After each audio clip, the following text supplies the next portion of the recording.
इंसाफ पाने के लिए आपको कदम कदम पे लड़ना है, वो क्या हिंदू हो क्या मुसलमान हो।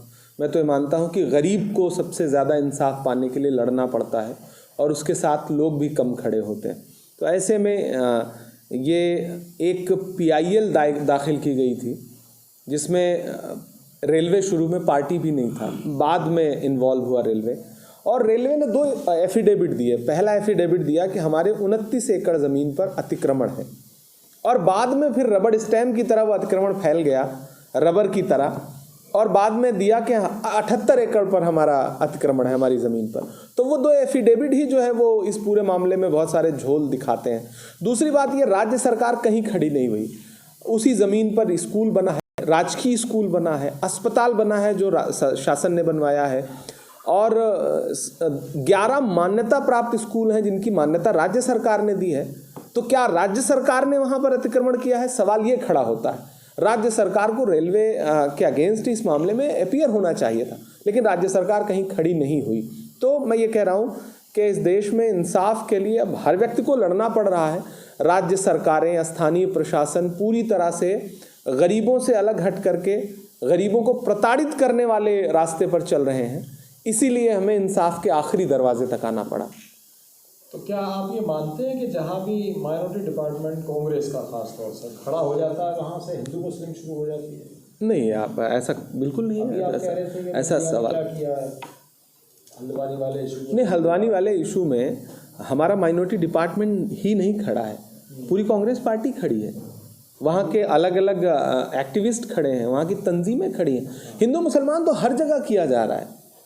इसी के खिलाफ तो राहुल गांधी जी भारत जोड़ो यात्रा कर रहे हैं। तक हमने देखा कि मीडिया में ये इशू हाईलाइट नहीं था जब तक आपने इस तरफ कदम नहीं हाईलाइट हुआ, तभी इंसाफ भी मिला ना। हाईलाइट हुआ तभी देश भर दुनिया भर के मीडिया, एक तबका है मीडिया का जिसका काम ही है किसी भी मुद्दे को, अगर वो गर्म है तो उसको एक एंगल दे देना है, लेकिन गर्म होने पे एक ऐसा मीडिया का तबका भी है जो जिसे मैं कहूँ कि वैकल्पिक मीडिया है और विश्व का मीडिया है, उसने भी कवर किया ना। कितनी बड़ी बात है कि हल्द्वानी का मुद्दा आज अंतर्राष्ट्रीय मुद्दा बना, लोगों की संवेदनाएं जुड़ी। आप सारे साथियों ने ही वहाँ के विजुअल निकाले, बच्चों के रोते हुए वीडियोज़ आए, प्ले कार्ड लिए हुए वीडियो आए, अपना स्कूल बचाने के लिए लड़ती हुई लड़कियाँ दिखाई पड़ी। तो ये लोगों के इन्वॉल्व होने की वजह से हुआ ना। बाकी जिनको हिंदू मुसलमान करना है तो करेंगे, उनका काम ही है। हम उस नफरत की राजनीति के खिलाफ कल भी खड़े थे, आज भी खड़े हैं, कल भी खड़े रहेंगे। राहुल गांधी जी भारत जोड़ो यात्रा ही इसलिए निकाल रहे हैं कि नफरत छोड़ो, भारत जोड़ो।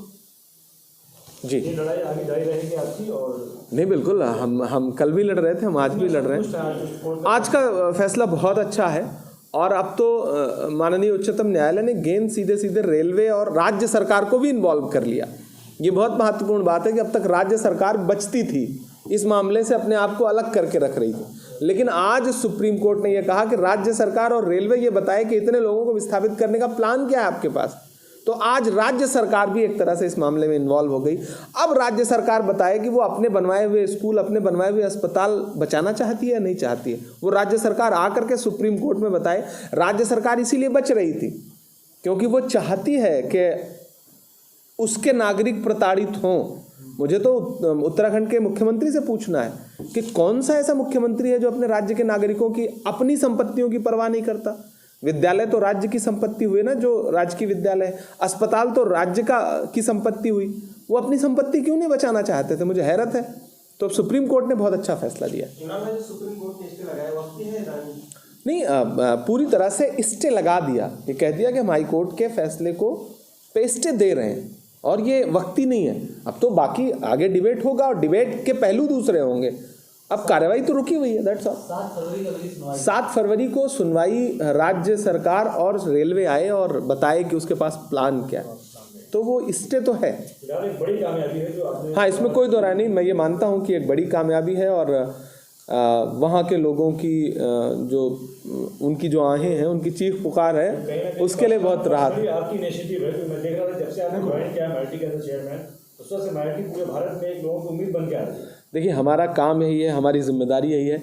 हम सिर्फ हल्द्वानी के लिए नहीं लड़ रहे हैं, हम समेत शिखर पर जैन समाज के लिए जो हुआ है झारखंड में पर्यटन स्थल घोषित कर दिया गया, हम उसके लिए भी लड़ाई लड़ रहे हैं। हमारे सांसद ने राज्यसभा में ये मुद्दा उठाया, प्रमोद तिवारी जी ने। मैं लगातार अपने अलग अलग जगहों पे, अलग अलग राज्यों में हमारे माइनॉरिटी डिपार्टमेंट के लोग आवाज़ उठा रहे हैं। हम क्रिश्चियंस के लिए अगर यहाँ पर लिटिल फ्लावर चर्च तोड़ा गया तो हम उसके लिए भी खड़े हैं। हम माइनॉरिटी में जितने भी, हमारा जो काम है वो है कि 6 कम्युनिटीज़ हैं, मुसलमान हैं, उसमें बौद्ध हैं, पारसी हैं, जैन हैं, क्रिश्चियन हैं, सरदार हैं। हम उनको राजनीतिक प्रतिनिधित्व भी दे रहे हैं और हमारी कोशिश है कि उनको सामाजिक तौर पर उनकी लड़ाई जो है उसमें भी हम उनके साथ खड़े नजर आएं, और हम कोशिश कर रहे हैं कि हम उसमें इंसाफ ज़रूर कर सकें। तो हम खड़े हैं उनके साथ। और देखिए, मैं हमेशा से एक बात कहता हूँ, कांग्रेस किसी धर्म, किसी मजहब, राजनीति में आपको सेक्टर बांटना पड़ता है। ओबीसी डिपार्टमेंट है, माइनॉरिटी डिपार्टमेंट है, फिशरमैन डिपार्टमेंट है, दलित डिपार्टमेंट है, ये राजनीति का एक स्ट्रक्चर है। ये सारी पार्टियों में है, हमारे पास ही नहीं। तो स्पेसिफिक एक काम है मेरा। लेकिन कांग्रेस पार्टी, राहुल जी, गांधी परिवार ने हमेशा इस देश में एक प्रयास किया कि संविधान में जो लिखा है वो इम्प्लीमेंट हो, उसके हिसाब से देश चले, लोकतंत्र जो कहता है उसके हिसाब से देश चले। तो हम उस लड़ाई में राहुल जी के साथ खड़े हैं, और आने वाले दिनों में भी और मुश्किलें आएंगी, लेकिन हम इस लड़ाई में उनके साथ खुल करके खड़े रहेंगे। हम राहुल जी की भारत जोड़ो यात्रा का ग्राउंड पे जो असर देख रहे हैं, उससे ये कह सकते हैं कि आने वाले दिनों में देश बदलेगा, देश का माहौल बदलेगा। तो इस वक्त जो है भारत जोड़ो यात्रा उत्तर प्रदेश में चल रही है, क्या इमरान साहब अगले लोकसभा में उत्तर प्रदेश गए? नहीं, मैं कल भी था। मैं आज इस केस की वजह से यहाँ हूँ। आपसे निकलने के बाद, आपसे मुलाकात के बाद मैं फिर चला जाऊँ। देखिए, पार्टी ने मुझे 2019 में चुनाव लड़ने को कहा, मैं चुनाव लड़ा। तो पार्टी ने कहा प्रचार करिए, मैंने प्रचार किया। फिर पार्टी ने कहा राज्यसभा चले जाइए, राज्यसभा चला गया। कल को पार्टी कहेगी फिर चुनाव लड़िए, चुनाव लड़ूंगा। पार्टी का एक आज्ञाकारी कार्यकर्ता हूँ, पार्टी जो आदेश करेगी वो करूँगा।